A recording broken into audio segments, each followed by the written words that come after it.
Bom, esperamos que fez sábado bom, já nos retoma a energia. Nós também continua com o nosso evento lindo. Espero amanhã se gosta. Se gosta, dá para matar alguma curiosidade por enquanto. Nós temos questões, algumas ou várias. Então, esperamos nos oradores estão tudo preparados para responder, tá bem? Vamos retomar a nossa língua oficial, que é português. O seguinte, agora, como todos receberam o cronograma do evento, tem o QR Code ali, podem fazer as vossas questões ali na comunidade ou também podem levantar a mão oportunamente e fazer as vossas questões para os nossos oradores ou podem fazer específico para alguma dos jornalistas, está bem? Dou só mais 2 minutinhos para entrarem na comunidade e fazerem as perguntas e começamos. Ok, vamos iniciar com algumas perguntas que recebemos aqui na comunidade, desculpa. A primeira pergunta é da Nelly, da Universidade de Cabo Verde. A pergunta é: o fácil acesso às pessoas que têm atualmente as informações por meio de redes sociais molda de alguma forma o papel do jornalista? Digo, o jornalismo de alguma forma deixou de ser informativo e passou a ter o papel de confirmar a veracidade das informações?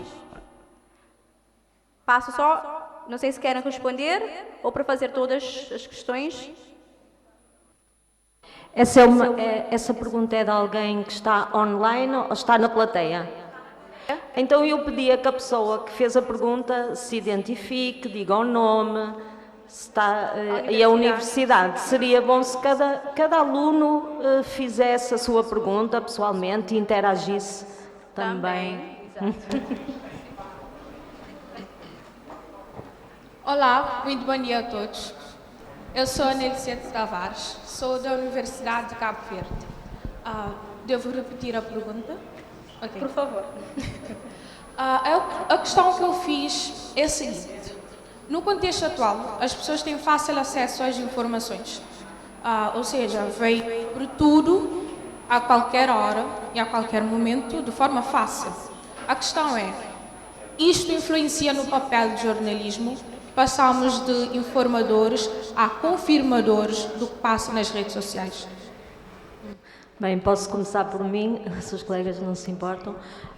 De facto, é uma boa pergunta, não é? É muito pertinente, porque hoje em dia, devido às redes sociais, devido à internet, não é? Nós somos confrontados com informações a cada segundo, não é? A informação que sai agora, daqui a 5 minutos, se calhar já sai mais aprofundada, mais atualizada. E, de facto, eu continuo a achar que nós, enquanto jornalistas, sempre fomos muito mais do que meros informadores, digamos assim. Porque o jornalista tem essa capacidade de ter acesso à informação, de traduzi-la da melhor forma, mais objetiva, como falámos anteriormente, de forma objetiva, transparência, baseada em factos reais, ouvindo aqui o contraditório, quer dizer, no fundo, nós sempre fomos muito mais do que meros informadores, digamos assim. E hoje em dia, de facto, essa rapidez com que a informação está disponível obriga-nos, naturalmente, a estarmos atentos e cada vez mais procurarmos cumprir aquilo que estávamos a falar antes, que é o rigor do jornalismo. Mas não somos, nunca fomos e acredito que não seremos meros informadores, mesmo com toda esta rapidez, digamos, imediato do mundo global. Por isso, nós somos muito mais do que isso. Obrigada. Obrigada. Posso passar agora uma questão para... Queres acrescentar? Ok. Peço que seja um bocadinho mais objetivo pela questão do tempo, está bem? Queria aqui só reforçar o que a minha colega diz, que é a questão nas redes sociais, qualquer pessoa pode publicar uma informação. Então, nós, os profissionais da área e os princípios que temos que seguir, e a responsabilidade com a verdade é que nos distingue destas pessoas, e também páginas que colocam informações sem levar em conta a rigorosidade e sem levar em conta os princípios do jornalismo. Elizabeth, queres acrescentar? E para dar também mais um reforço, é que, para além das redes sociais, eu acredito que, mesmo estando nessa era digital, as redes sociais nunca vão substituir aquele que é o papel do jornalista, porque sabemos da nossa importância da sociedade, nós trabalhamos com a veracidade dos fatos e, para além de terem seguidores, mesmo sendo mais do que os órgãos de comunicação social, mas há pessoas que ficam em casa à espera dos telejornais para verem de facto se aquela informação é credível ou não.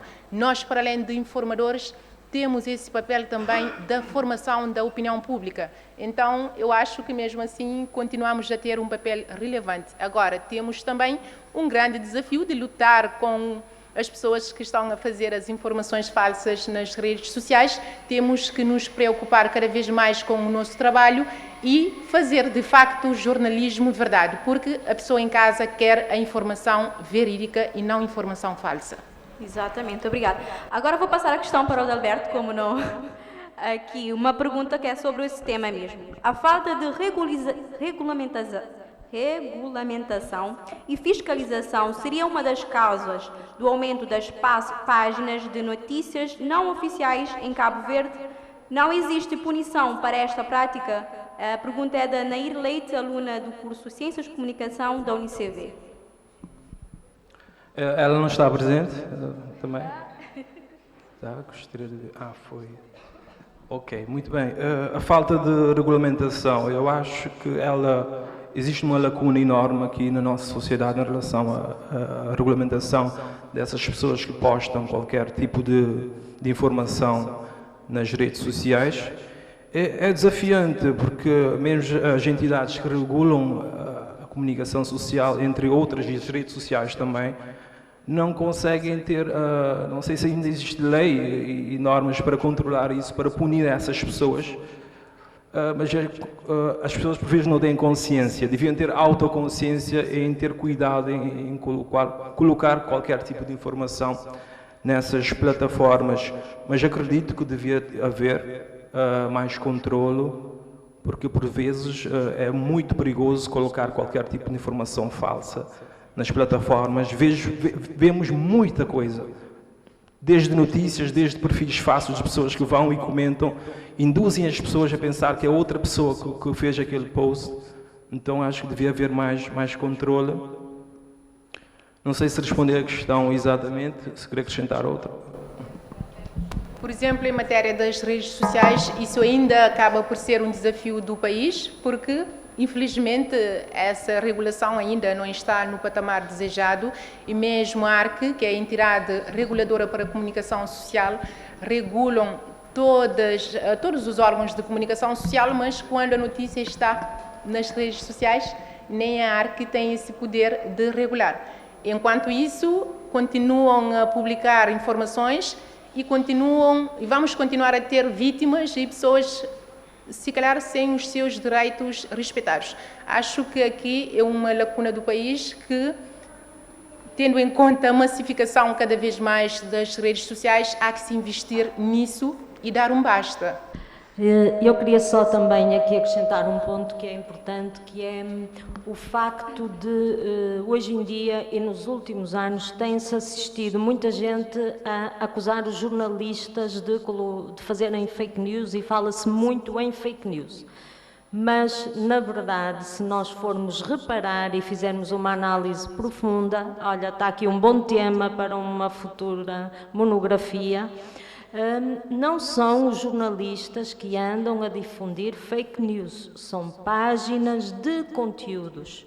E atenção, uma página de conteúdos Não é uma página de peças jornalísticas, não é uma página de comunicação social. E há que saber distinguir isso e também fazermos essa literacia junto das pessoas, que há uma diferença entre páginas de conteúdos nas redes sociais e uma diferença entre órgãos de comunicação social. E só para terminar, de facto, nos últimos anos, principalmente nos últimos 2, 3 anos, temos vindo a reforçar essa necessidade de haver algum tipo de regulamentação ou fiscalização das páginas de conteúdos nas redes sociais. Mas atenção, tem que ser uma forma equilibrada, porque também não podemos inibir as pessoas de ter o direito à sua liberdade de expressão. A linha é muito ténue, é complicado, mas acredito que é possível também criar mecanismos para regularizar esta difusão já um bocado descontrolada de informação nas redes sociais. Obrigada. Antes de continuar a ler as perguntas que estão na comunidade, quero saber se alguém aqui na plateia tem uma questão. Pode, por favor. Identifique seu nome e a universidade. Tá bem.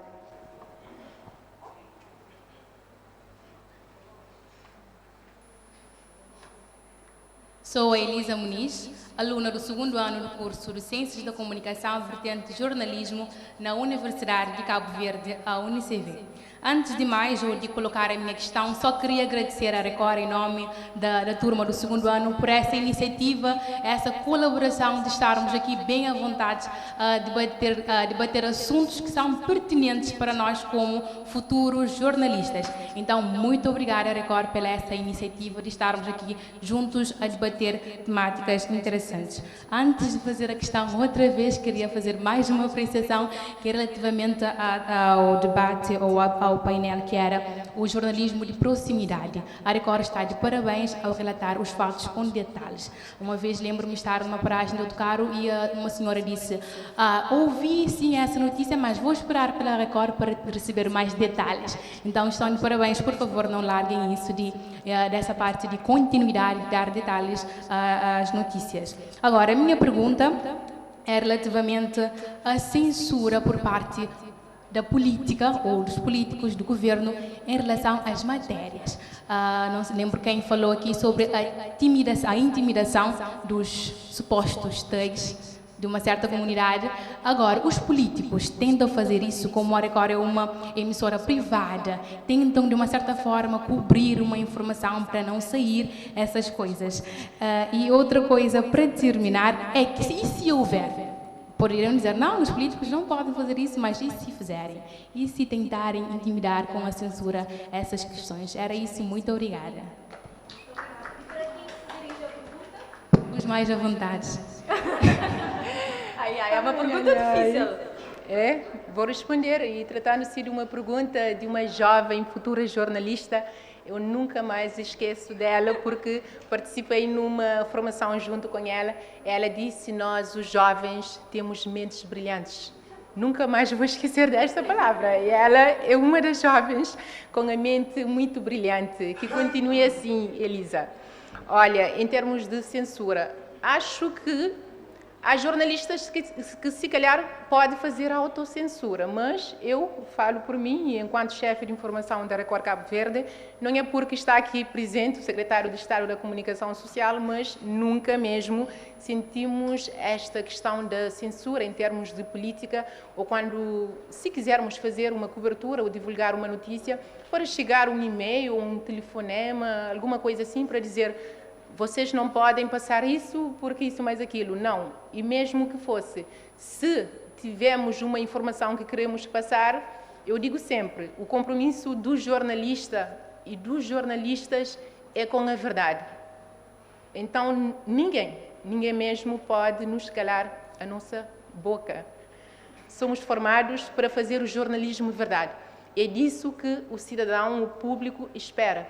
E digo, o nosso compromisso é com o público, compromisso com a verdade dos fatos, independentemente se uma notícia agradar ou não uma pessoa ou determinado governo, isso, eu digo, não é a preocupação nossa. Então, estejamos sempre à vontade para fazer o nosso trabalho e vamos continuar mesmo a fazer o nosso trabalho, mas nunca fomos censurados por ninguém.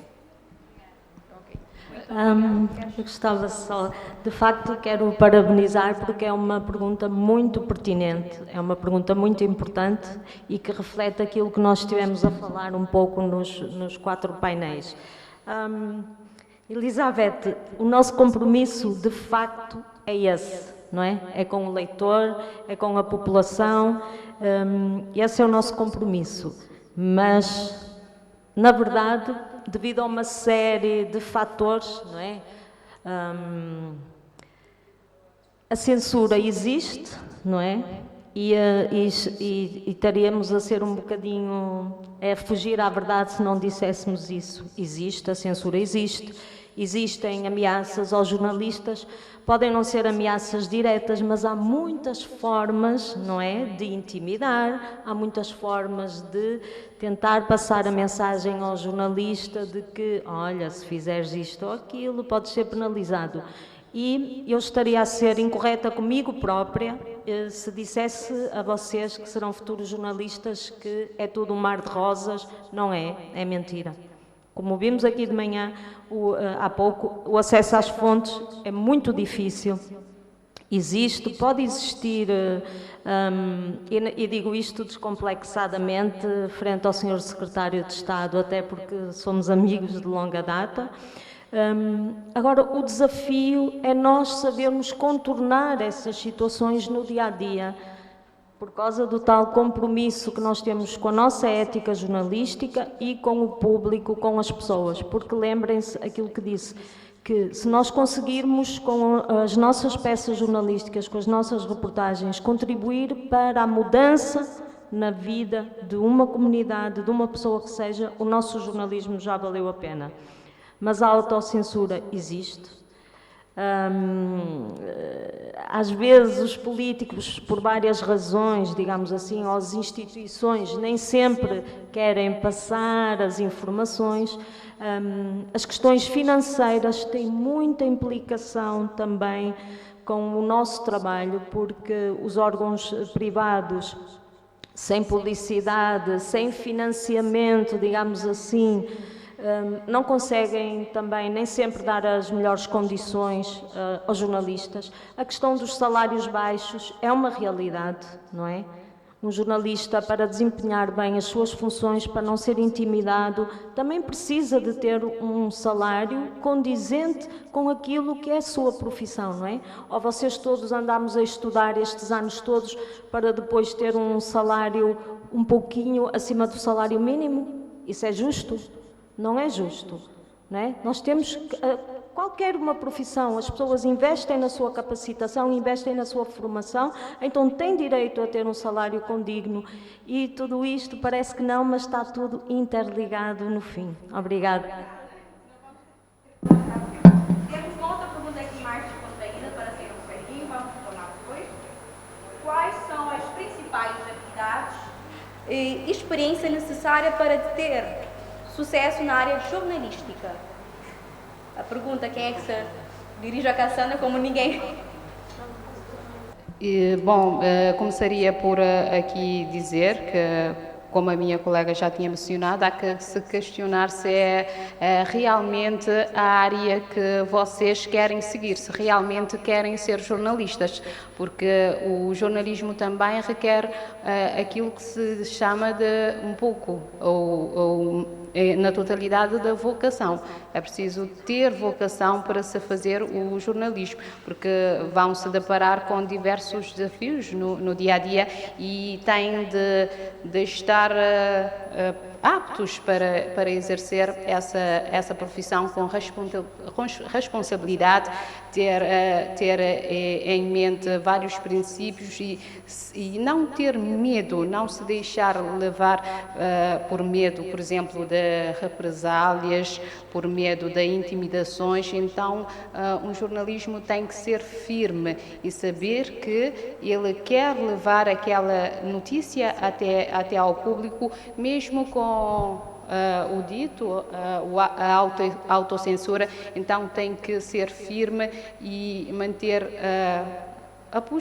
digamos assim, a postura enquanto quando vai levar uma determinada informação até ao público. Tem que saber também que um jornalismo, por exemplo, tem que estar pronto, por exemplo, a qualquer hora, a qualquer momento, para dar uma notícia. Por exemplo, se aconteceu uma notícia de última hora, o jornalismo tem que estar apto, então tem que ser ágil também, tem que ser ágil, tem que ter em conta a questão da agilidade e ter capacidade para levar uma informação de forma imediata até ao público. Então é importante que vocês trabalhem muito nesta questão da agilidade e também tem que ser cuidadoso, como eu já havia referido, para poder levar uma informação com credibilidade, ou seja, não já encontrei uma informação, vou pegar nessa informação e vou divulgar. Não, tem que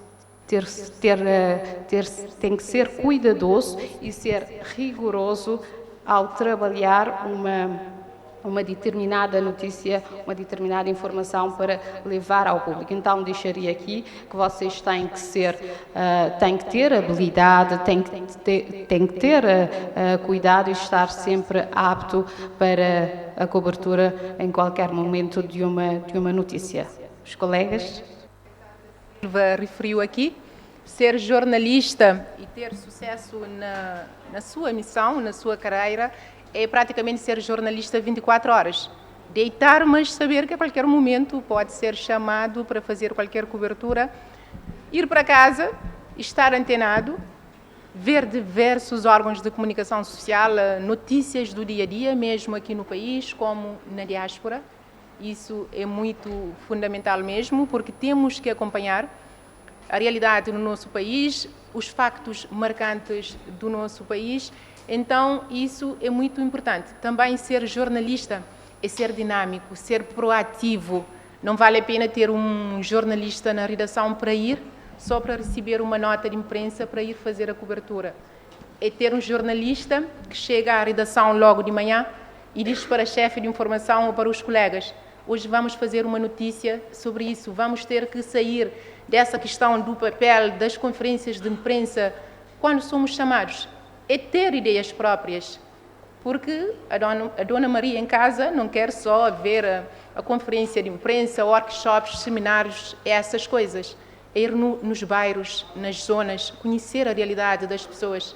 Então, um pouco mais de dinamismo e proatividade e dar vez e voz às pessoas para poder, de facto, ter um jornalismo assim mais dinâmico e também um jornalista sentir mais, digamos assim, feliz no seu trabalho que faz diariamente.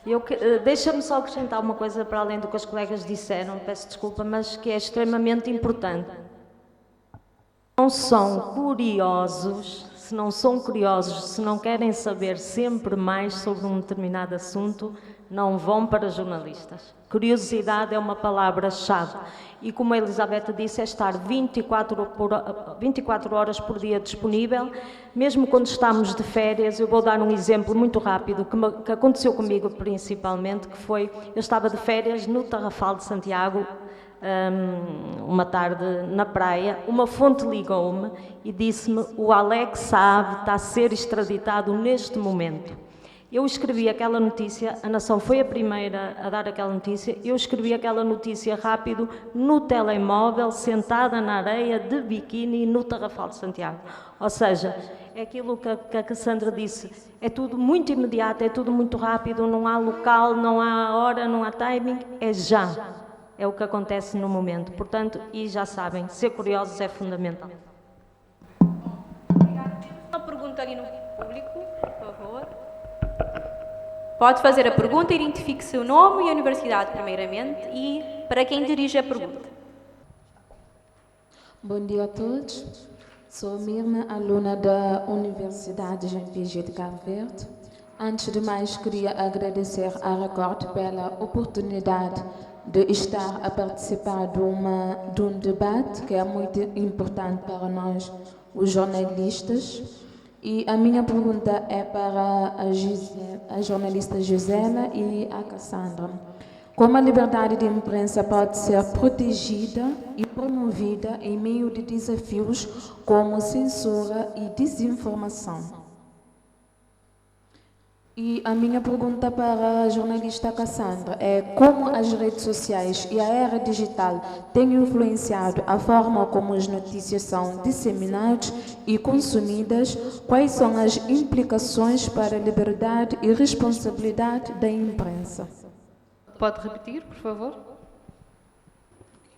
Como as redes sociais e a era digital têm influenciado a forma como as notícias são disseminadas e consumidas, quais são as implicações para a liberdade e responsabilidade da imprensa?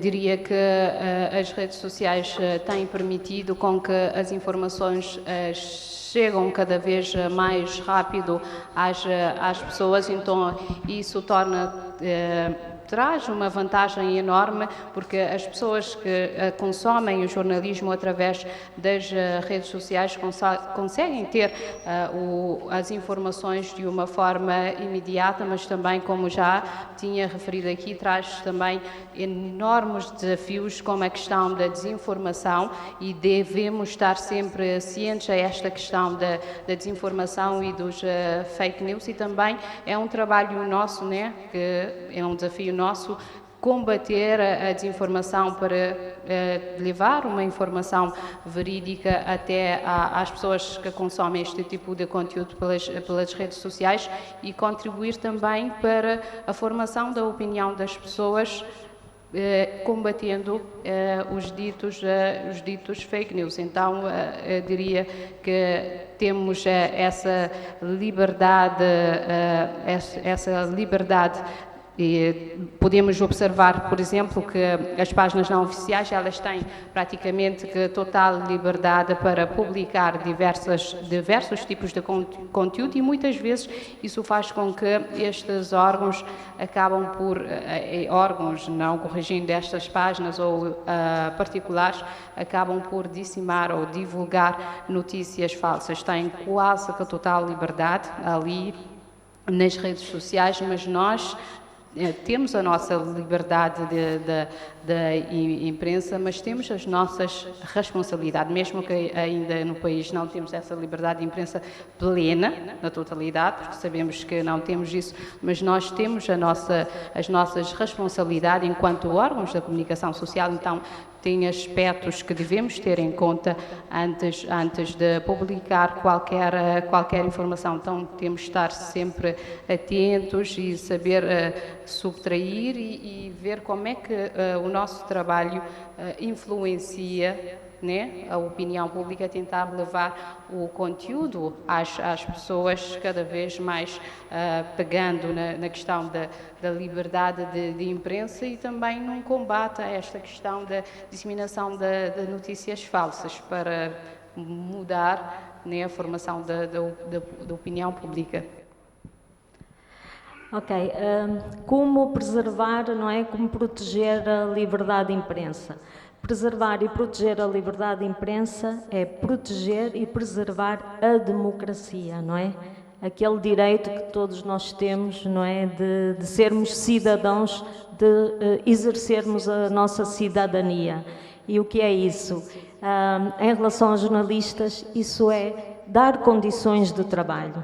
Salários dignos, condições de trabalho condignas, contratos de trabalho condignos, não é? Depois temos também o acesso às fontes que já falámos aqui, o acesso à informação. Os jornalistas têm direito ao acesso à informação, dar essa informação com transparência, não criar obstáculos para que os jornalistas tenham acesso à informação, porque depois, no final de contas, se a liberdade de imprensa sai a ganhar, cada um de nós como cidadão sai a ganhar, não é? A democracia sai a ganhar, os governos saem a ganhar também, porque no fundo o que é que nós todos queremos? Queremos que o país viva cada vez com mais justiça, cada vez com mais igualdade, cada vez com melhores condições, cada vez com mais emprego, e tudo isso está interligado, porque diz-se que o jornalista é o intermediário, por assim dizer, entre os governos, não é? Que são o poder central e o poder local, o primeiro-ministro, o Presidente da República, os presidentes de câmaras, no jornalismo, por exemplo, da proximidade. Então, dar condições ao jornalista para poder exercer a sua profissão, no final todos nós saímos a ganhar e Cabo Verde fica também com a sua melhor imagem, digamos assim, no contexto internacional, que já é uma reputação que é muito reconhecida, digamos assim. Então, trabalhar na liberdade de imprensa é trabalhar na democracia e é trabalhar para que cada um de nós viva com melhores condições de vida. Obrigada. Muito obrigada. Tem mais alguma questão ali na plateia? Pode passar.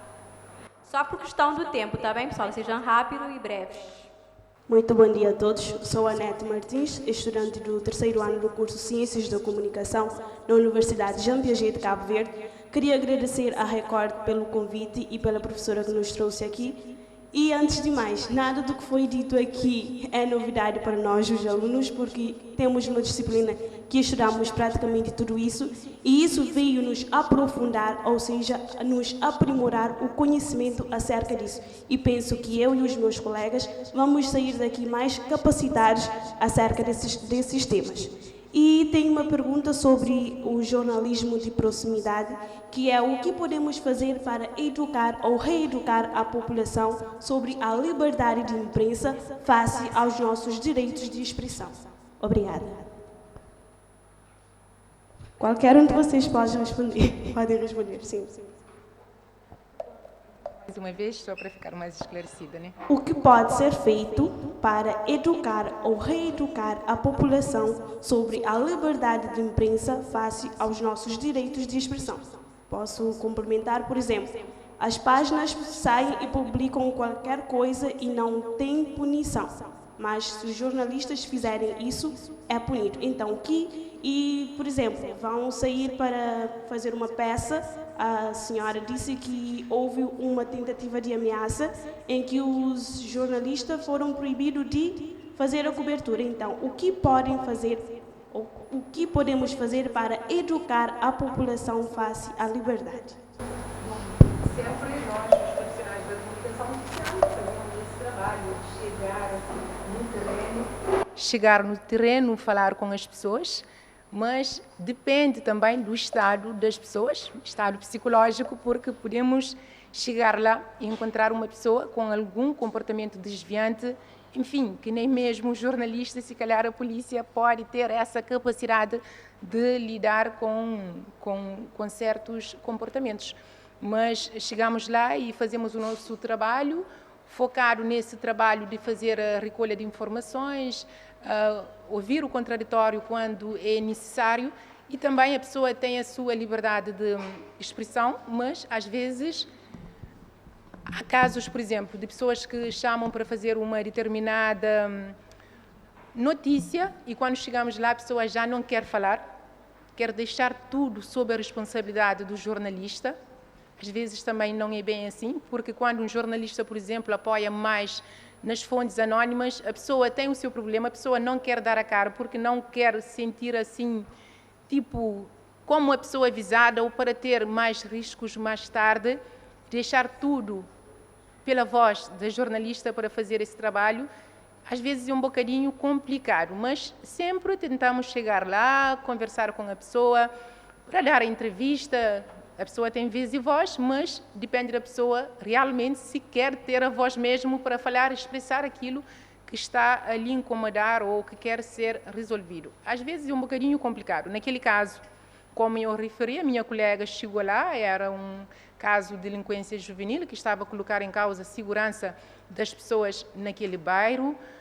Então, quando chegamos lá, a minha colega não conseguiu fazer o seu trabalho de imediato, porque esse indivíduo dirigiu para a nossa viatura e disse: aqui ninguém vai registrar as imagens, ninguém vai falar nada sobre o que aconteceu.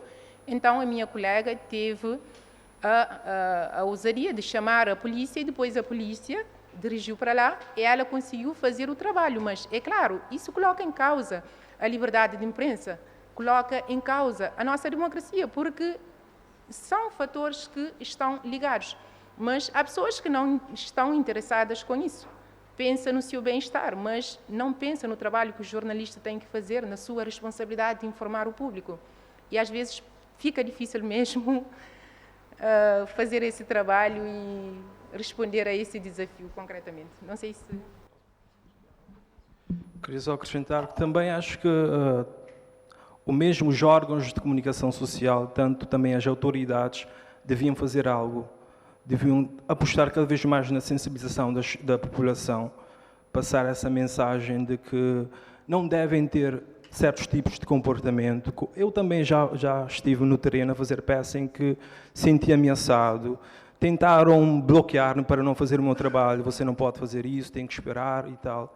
Mas eu acho que o jornalista não deve ceder em qualquer momento e deve denunciar sempre que houver situações do género e deve sempre realizar o seu trabalho, continuar com o seu instinto, com o seu faro jornalístico e realizar mesmo o seu trabalho, porque estamos numa sociedade democrática, temos direitos e não podemos deixar ninguém infringir os nossos direitos, tanto relacionado com o jornalismo, de sermos jornalista e de informar a população. Então, acho que mesmo os órgãos de comunicação social devem, internamente, sem estar ligado também com as autoridades, fazer esse trabalho de sensibilização, porque aqui acho que existe muita falta de informação e de as pessoas estarem esclarecidas de muitas coisas, dos seus direitos, inclusive. Então, é preciso fazer um trabalho de sensibilização cada vez mais. Isso é informar as pessoas também, é dotar as pessoas do conhecimento, dos seus direitos e das informações de que precisam para ser cada vez cidadãos mais interventivos, mais livres e ver uma sociedade cada vez mais com mais democracia e mais liberdade. Eu ia dizer o que o colega precisamente disse, portanto não vou repetir, mas quero só dizer que esse trabalho de sensibilização pode e deve ser feito nas escolas, logo desde a primeira classe. Esse trabalho da importância da democracia, com linguagem acessível às crianças, a sensibilização para o que é o civismo, o que é sermos cidadãos de uma sociedade, porque isso está tudo interligado, mais uma vez, e é nas crianças que a gente deve apostar, porque não é um clichê, é a verdade. Se a gente formar as crianças, mais tarde, elas vão conseguir cumprir tudo aquilo que nós hoje em dia nem sempre conseguimos cumprir. Aqui, ler uma última pergunta por causa da logística e do tempo, que é assim, é uma pergunta pertinente. Como jornalista, até em que caso nós podemos perder a carteira profissional? A pergunta é do Mamadou Samé, Jornalismo e Comunicação Empresarial da Universidade de Santiago. Como é que o jornalista pode perder a sua carteira de jornalista? Digamos assim, o exercício da profissão, como a gente já viu aqui, é regido por leis, por normas. Há uma lei da comunicação social, há um código deontológico e de ética regido pelo jornalista, não é? Portanto, há esses procedimentos todos. Depois, se vocês quiserem, posso passar através de e-mail. Mas temos que estar sempre em consciência, não é? Com o nosso livre-arbítrio, mas também com aquilo que são as responsabilidades que falámos aqui há pouco do jornalista.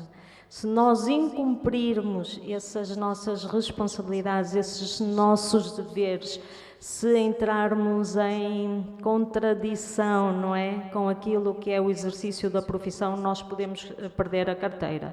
Naturalmente, por exemplo, as chamadas incompatibilidades.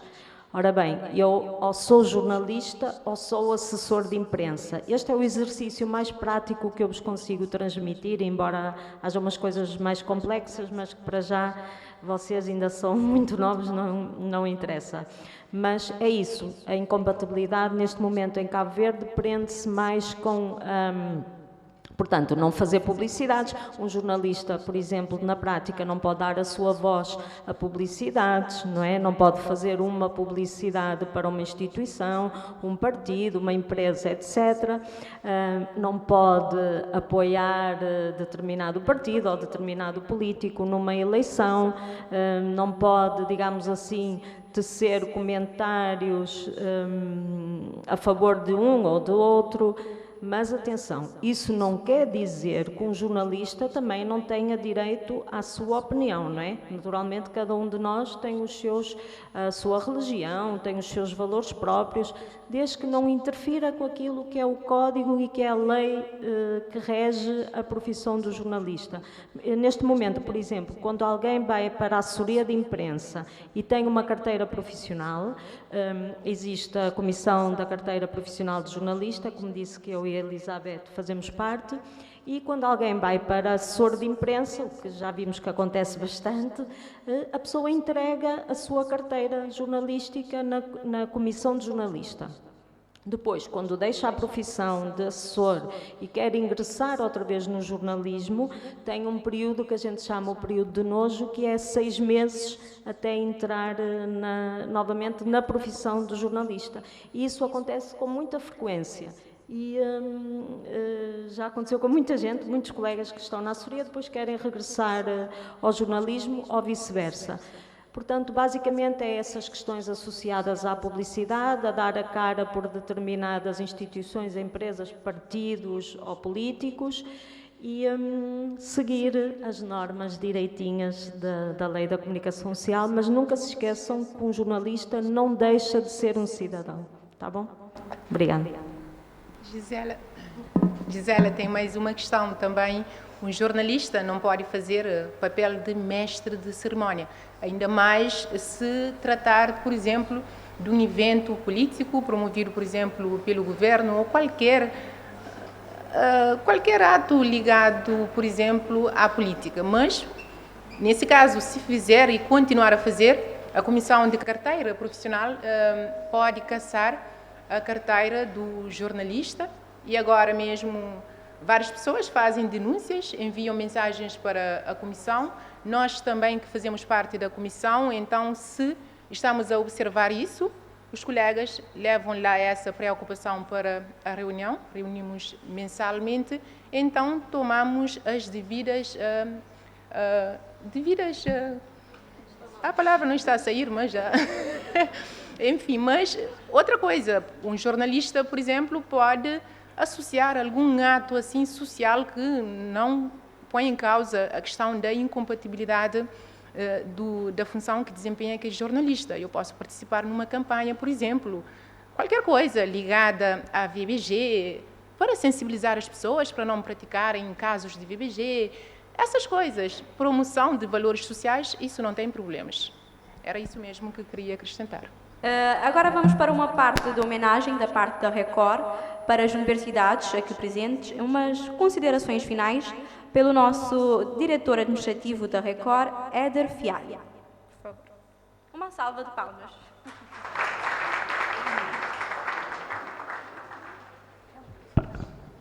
Bom, antes de mais eu quero agradecer a presença de todos.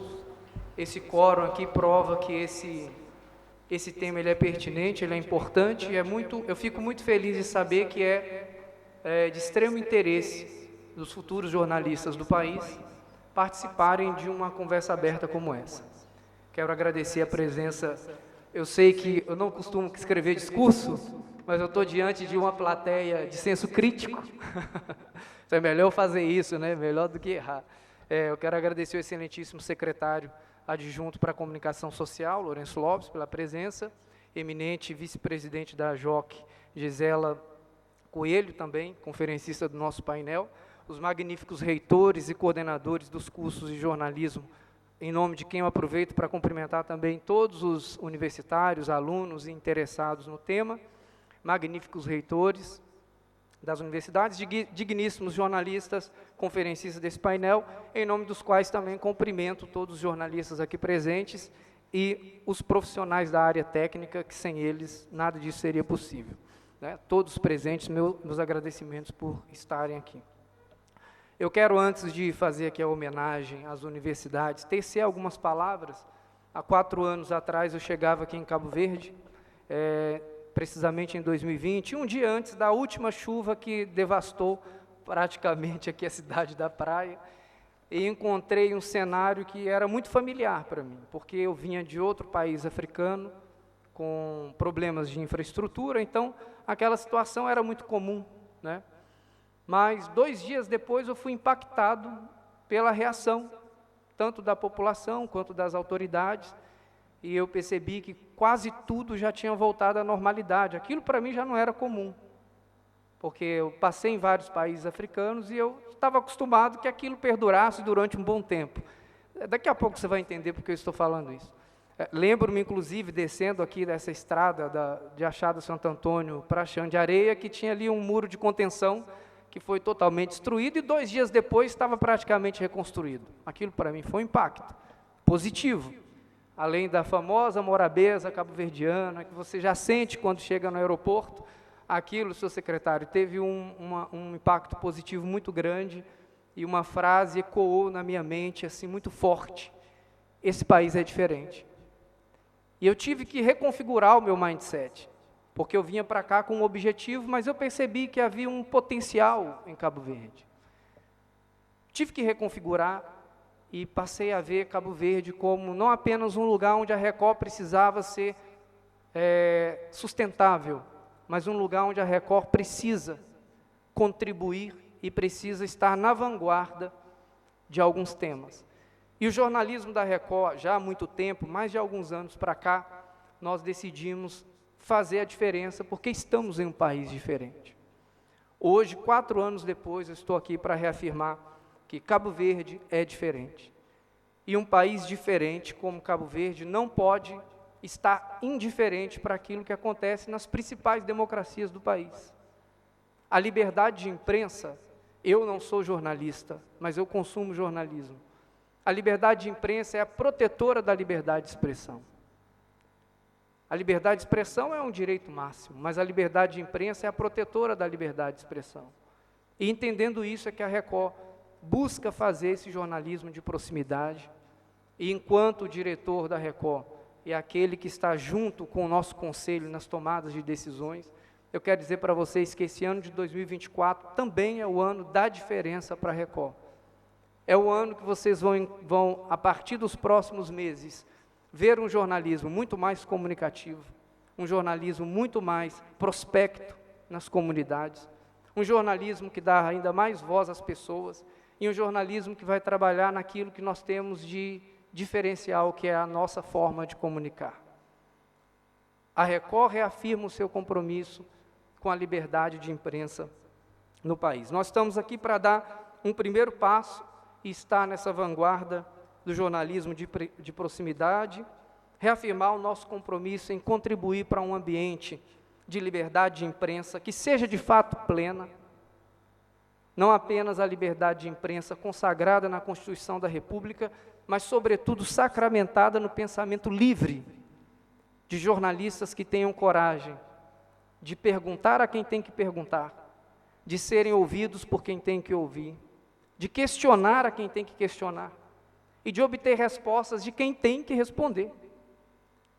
A Record reafirma o seu compromisso com esse ambiente jornalístico, um ambiente onde os jornalistas não precisam se autocensurar, porque, como já foi falado aqui, e eu entendo assim, eu vou criar aqui uma linguagem literária, né? Pior do que você ser amordaçado é você cortar a própria língua, né? Pior do que te silenciarem é você perder a fé na sua expressão. Isso é pior. Então,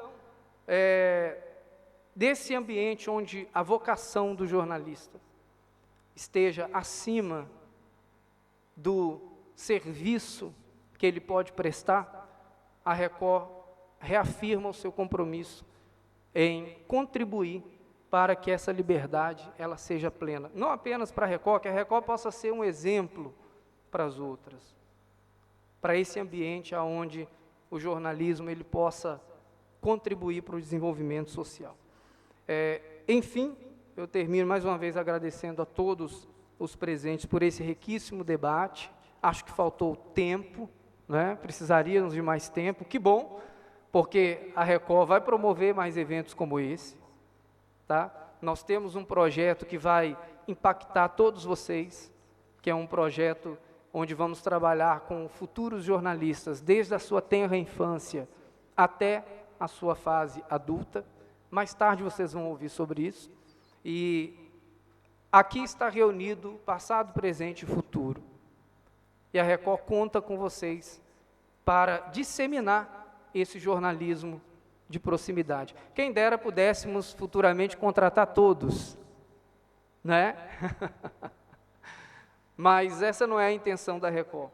A intenção da Record é contribuir para qualquer estação que você vá, para qualquer ambiente que você esteja, ali você consiga transmitir esse jornalismo que nós chamamos de jornalismo moderno, que precisa acompanhar as transformações sociais.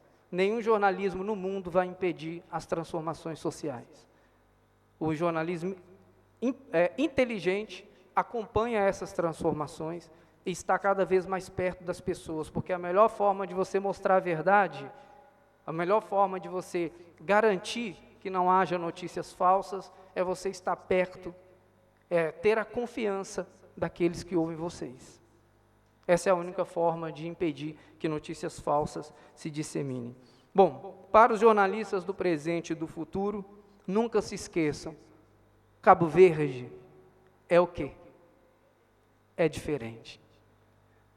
Talvez você não perceba, porque você nasceu, cresceu e provavelmente vai morrer aqui. Ah, não? Você pretende ir para onde? Morrer vai morrer de qualquer jeito. Eu espero que você queira morrer aqui. Não aqui na Assembleia, mas aqui em Cabo Verde. Aliás, é um país que eu digo que é o melhor lugar do mundo para envelhecer. Quando você sobe para essas montanhas ali, quando eu vou para o Monte Xota, dá vontade de descer do carro, pegar uma casa e viver ali. É o melhor lugar para envelhecer. Vocês nasceram, viveram, alguns vão morrer aqui, outros eu já vi que não. Mas talvez você não consiga perceber o quanto esse país é diferente.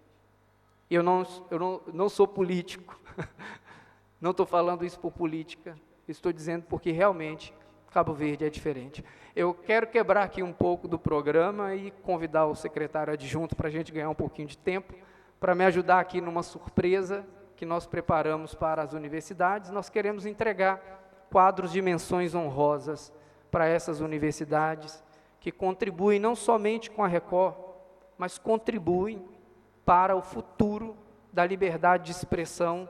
Lembre-se, se formos eleger uma protetora da liberdade de expressão, essa protetora é a liberdade de imprensa.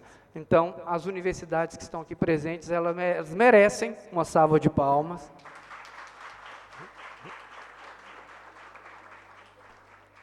Porque são elas que formam vocês. Uma última coisa, gente. O jornalismo catedrático, o que vocês fazem para os professores, por favor, quando saírem da universidade, lembre-se que existe um outro jornalismo, aqueles que vocês vão fazer para as pessoas. Saiam do eterno monólogo e entrem no jornalismo moderno. Tá bom? Obrigado.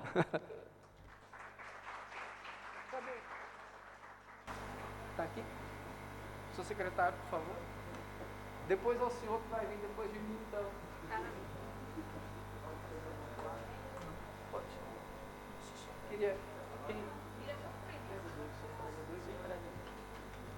Quem são os representantes das universidades que vão receber? Por favor. Chama aqui, por favor. Universidade de Cabo Verde. Senhor Silvino, aqui para receber.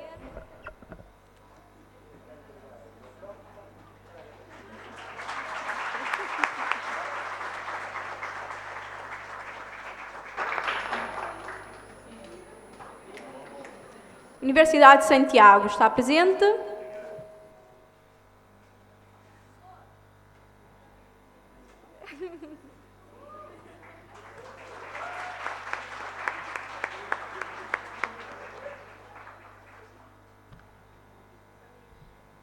Universidade de Jean Piaget.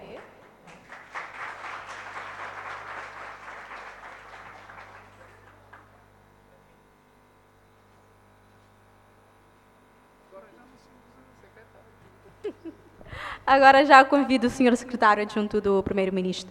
Por favor, ministro.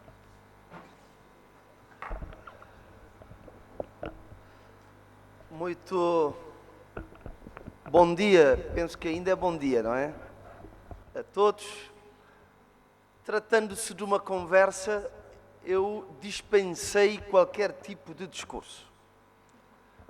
Porque, permitam-me dizer, eu estou aqui na qualidade de secretário de Estado adjunto do Primeiro-Ministro de Cabo Verde, que tem também responsabilidades no setor da comunicação social. Devo dizer-vos que, a partir deste momento, vou reforçar o meu desejo de servir Cabo Verde. Exatamente porque estamos a começar bem esta semana.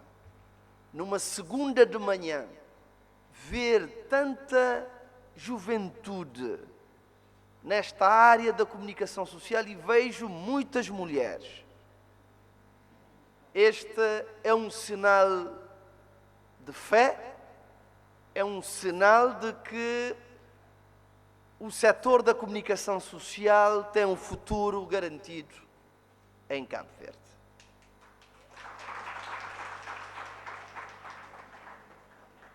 Permitam-me agradecer este honroso convite da Record Cabo Verde, nas pessoas do diretor-geral, o meu amigo Éder Fialho, que já é um cabo-verdiano, e também a nossa diretora de informação, que é também responsável, um dos responsáveis, ou uma das responsáveis da comissão da carteira profissional dos jornalistas, a amiga Elizabeth Dias, por este convite. E sou mesmo privilegiado por ter esta plateia que, como disse, é um bom sinal para o futuro. E a Record, com esta atividade, consegue fazer aquilo que deve ser feito, que é esta aproximação das universidades aos meios de comunicação social, sejam televisões, sejam rádios, seja imprensa escrita. E devo dizer-vos que este evento, esta conversa aberta, é também um sinal de que estamos num país livre. Toda a gente exprimiu aqui as suas opiniões de forma aberta, de forma descomplexada, de forma livre. E não é por acaso que, como sabem, Cabo Verde tem tido a honra de ostentar o título de país mais livre de África, por vários anos consecutivos. Isto é motivo de orgulho para o país, mas isto significa que temos a responsabilidade de garantir a irreversibilidade da liberdade de imprensa e da própria democracia em Cabo Verde. Como se costuma dizer, a miúde, não há democracia sem uma imprensa pujante e livre. No dia 3 de maio, Dia Mundial da Liberdade de Imprensa, às 6 da manhã, eu recebo a notícia de que Cabo Verde tinha descido 8 lugares no índice dos Repórteres Sem Fronteira. De 33, do ano passado, passamos para 41. Devem calcular que para um membro do governo nessa área não é uma boa, uma desejável notícia às 6 da manhã. Quem é que não gosta de estar em bons lugares nos rankings internacionais?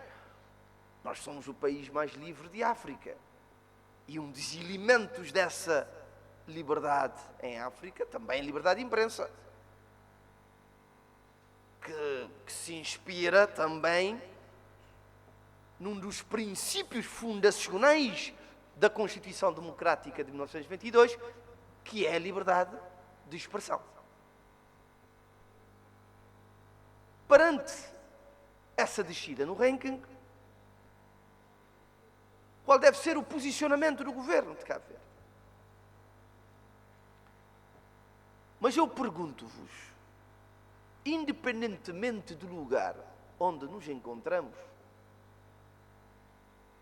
a questão que devemos colocar é: existe ou não liberdade de imprensa em Cabo Verde? Vivenciamos ou não um ambiente de liberdade de imprensa em Cabo Verde? Eu devo confessar-vos que eu, antes de ir para o governo, em 2021, aliás, eu sou quadro aqui da Assembleia Nacional, eu passei 20 anos a lidar com questões da comunicação. Na Assembleia Nacional, no partido, enquanto deputado, enquanto assessora, eu tive esse privilégio de hoje eu estou no governo, mas eu passei a vida a assessorar muita gente. Já trabalhei com muitos grandes líderes. O facto de estarmos nessas duas posições, na posição de liderança, mas também na posição de servir o outro, então isto dá-nos uma dimensão global da questão. E eu tenho esse prazer em dizer que há liberdade de imprensa em Cabo Verde. Quando se diz que pode haver censura ou autocensura, um deficiente acesso à informação, eu acho que vamos ter que melhorar. Nós temos que ter a humildade para ver lá onde o relatório diz que Cabo Verde tem que melhorar, temos que ter a humildade para introduzir os necessários ajustamentos. Quando diz que é preciso empoderar mais os órgãos privados, um maior acesso à informação, as condições de exercício do jornalismo, temos que ter essa disponibilidade para melhorar todos os dias. E mais, a liberdade de imprensa não é uma responsabilidade exclusiva do governo de Cabo Verde. A liberdade de imprensa, ela é uma construção coletiva do governo, dos partidos da oposição, do Parlamento, dos municípios, da Presidência da República, mas, sobretudo, dos profissionais da comunicação social. Os profissionais da comunicação social têm uma responsabilidade central no ambiente do exercício do jornalismo em Cabo Verde. E eu digo, vocês têm e vão continuar a ter um bom ambiente de liberdade para o exercício do jornalismo de qualidade. E não há pressão nenhuma do Estado. Isto eu garanto-vos. Não há um único profissional da comunicação social em Cabo Verde, seja da RTC, seja da Infopress, seja de qualquer órgão privado que diga que alguma vez recebeu alguma chamada do membro do governo responsável por esta área. Eu durmo bem, sabendo que, efetivamente, o governo não interfere no trabalho jornalístico em Cabo Verde, como bem disse a doutora Elizabeth Dias. A haver, como vos disse, situações que precisam de aprimoramento, estaremos abertos a aprimorá-la e a ajustá-la. Mas permitam-me também aproveitar este ensejo para vos falar de algo que possa ser importante, porque é importante que enquanto estudantes, percebam qual é o ambiente que vos espera no exercício da profissão. Eu, pessoalmente, com os dados que eu tenho hoje, eu digo-vos, vocês escolheram uma boa profissão. estamos a criar todas as condições para que o jornalismo se afirme cada vez mais como uma profissão de respeito. Hoje, eu diria que falar dos profissionais da comunicação social é como falar de juízes, de procuradores, pela importância que o jornalista hoje ganhou na sociedade cabo-verdiana. Quando se diz que alguém é jornalista, a sociedade encara este estatuto com responsabilidade. E hoje vivenciamos um grande dinamismo no setor audiovisual em Cabo Verde. Permitam-me só 5 minutos para vos dizer algo que é importante, porque eu sei que vai servir. Quando falamos do setor da comunicação social em Cabo Verde, nós temos que falar de 3 pilares. Quais são esses 3 pilares do setor da comunicação social em Cabo Verde? Nós temos um primeiro pilar, que é o pilar da regulação.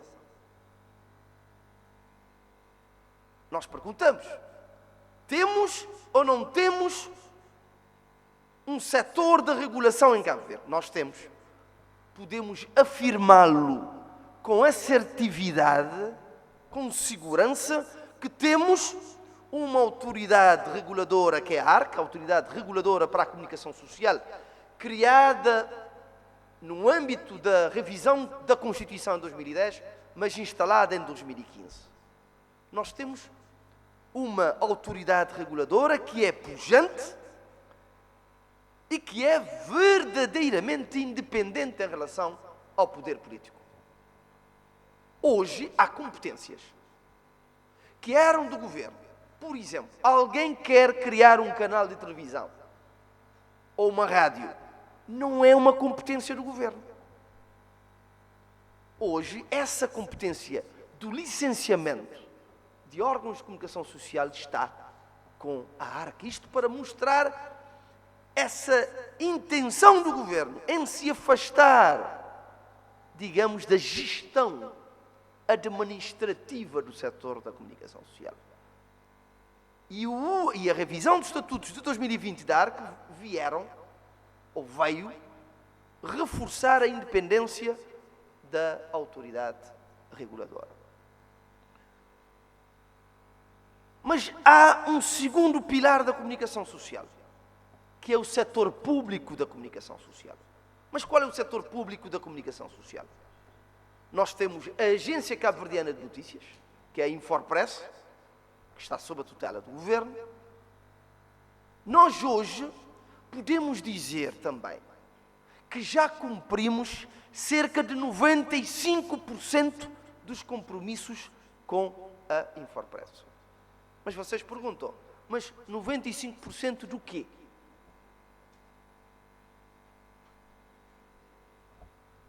Assinamos um novo contrato de serviço público noticioso e informativo com a Infopress. Para terem ideia, em 2015 a Infopress recebia do Estado cerca de 35 mil contos. Hoje a Infopress recebe mais que o dobro, cerca de 72 mil contos do Estado. Eu digo isto porque estão lá jovens a trabalhar. Estão lá famílias. E são mais de 50 trabalhadores com os quais temos responsabilidades. Mas além do contrato, hoje a Infopress tem novos estatutos. A Infopress tem aquilo que se chama um novo PCCS, que é o Plano de Cargos, Carreiras e Salários, que veio conferir maior estabilidade profissional aos profissionais da Infopress. O novo site da Infopress, maior cobertura nacional. Ainda há dias, o primeiro-ministro, Dr. Luís Correia Silva, fez a inauguração da nova delegação da Infopress na Ribeira Grande de Santo Antão. Isto é importante porque corresponde a um desafio permanente, que é levar a informação a todos os cantos de Cabo Verde. Isto tem a ver com igualdade de oportunidade. Isto tem a ver com correção das assimetrias regionais.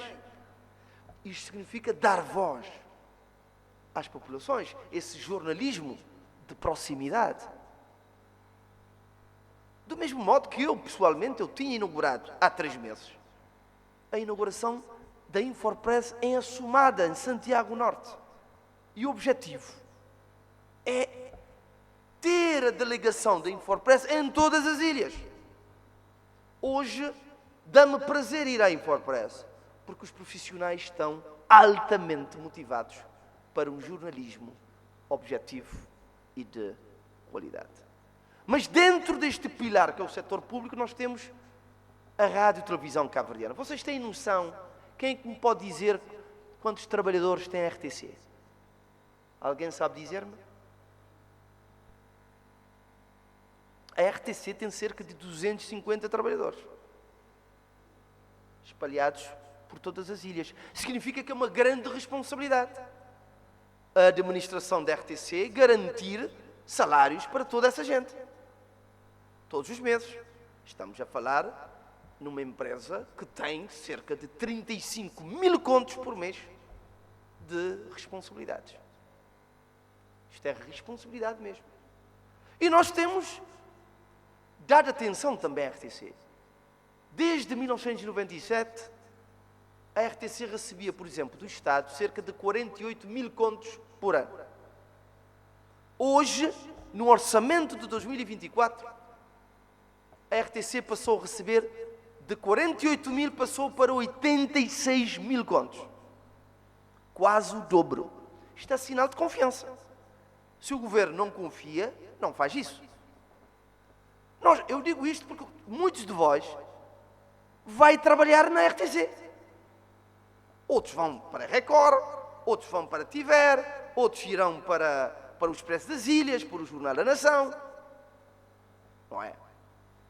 E vamos assinar brevemente um novo contrato de serviço público entre o Estado e a RTC.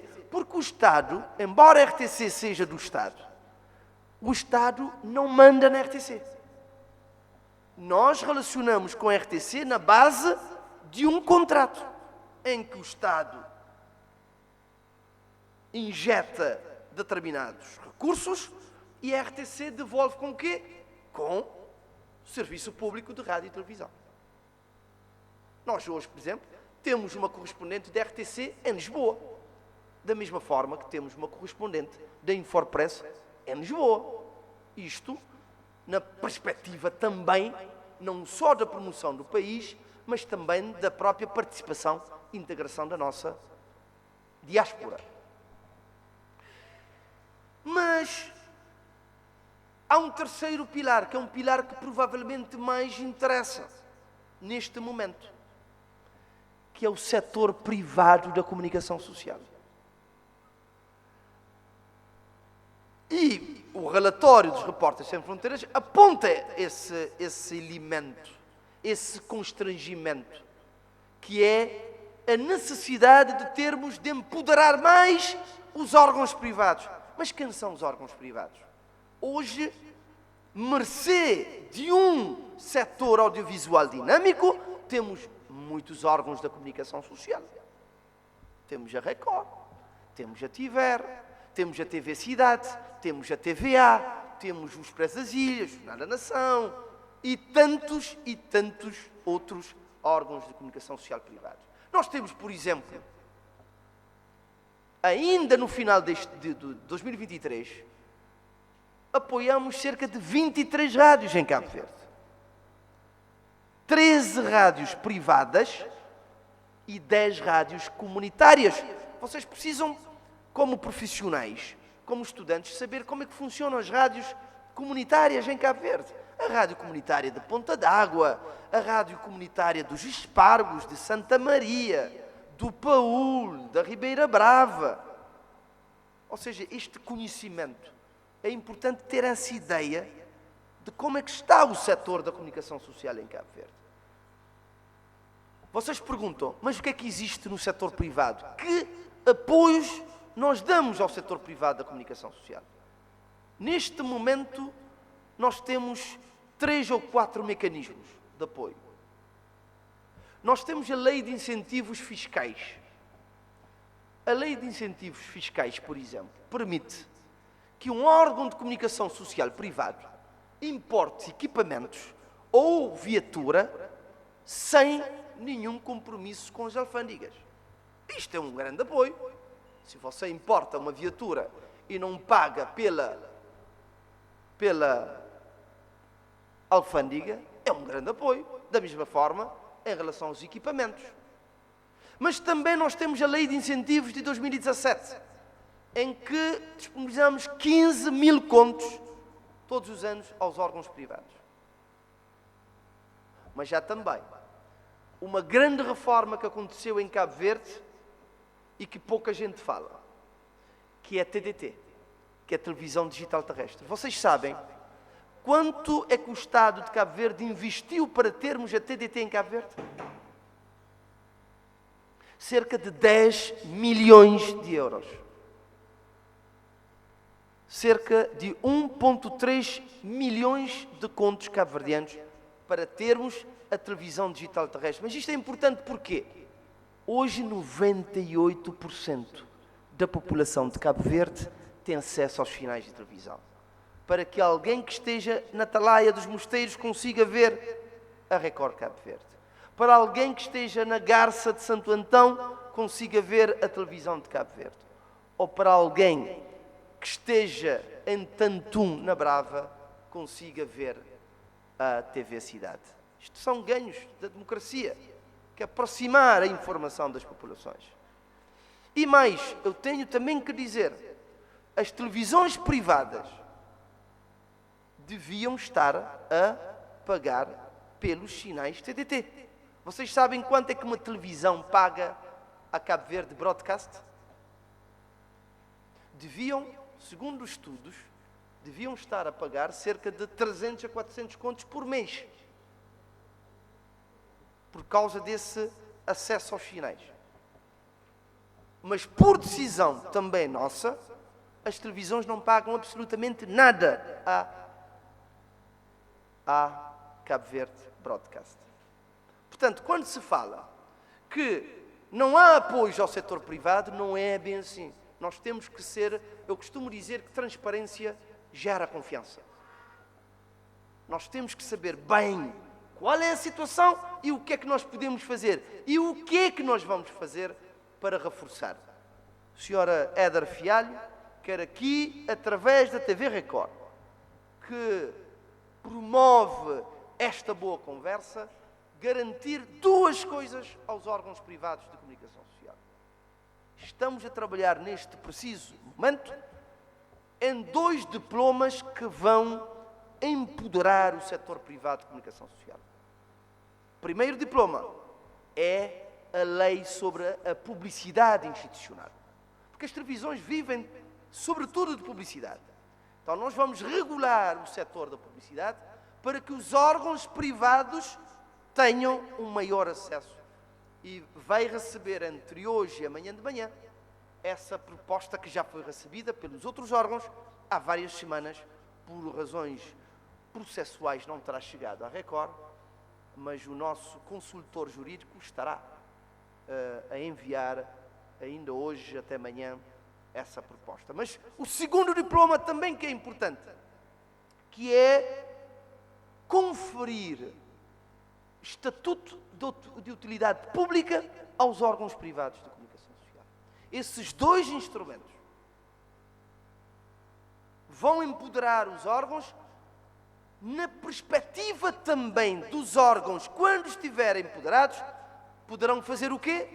Melhorar o salário dos profissionais de comunicação social. Ter a segurança social dos profissionais em dia. Ter melhores equipamentos. Promover melhores conteúdos. São garantias que nós damos. Eu já sei que já vou longo na minha intervenção, mas eu acho que era necessário, na perspectiva de terem esse panorama da comunicação social, como vos disse, esses 3 pilares: o pilar da regulação, o setor público da comunicação social e o setor privado de comunicação social. Com isto, termino mesmo agradecendo mais uma vez esta oportunidade que a Record Cabo Verde dá ao Governo de Cabo Verde para interagir com os nossos estudantes, ciente de que dentro de 10 anos, o que eu gostaria que acontecesse é que cada um de vós me envie uma mensagem a dizer: o senhor tinha razão quando nos tinha dito que estamos numa profissão de futuro. E eu, enquanto eu estiver no Governo de Cabo Verde, enquanto eu estiver nesta área, sabem que podem contar com este diplomata no sentido de defender aquilo que são os grandes interesses e também os desafios que se colocam ao setor da comunicação social em Cabo Verde. Permitam-me também cumprimentar o meu amigo, o professor Silvino Évora, que é uma das grandes referências do setor da comunicação social em Cabo Verde. Também temos aqui a professora Leonilda, que também agradeço, e outros também profissionais, professores que cá estejam, agradecendo não só a vossa presença, mas sobretudo a vossa paciência, porque ouvir alguém hoje em dia por mais de 10, 15 minutos não é fácil, mas eu espero que eu tenha sido útil para esta reflexão. Muito obrigado.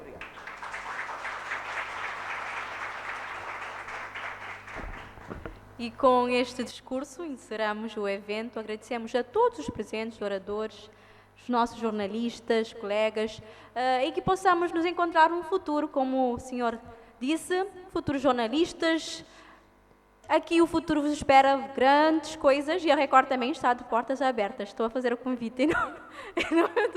Mas para encerrar, vamos convidar todos a reunir, a fazer uma foto familiar ali, na entrada da Assembleia, e agradecemos a todos. Novamente, uma salva de palmas para todos.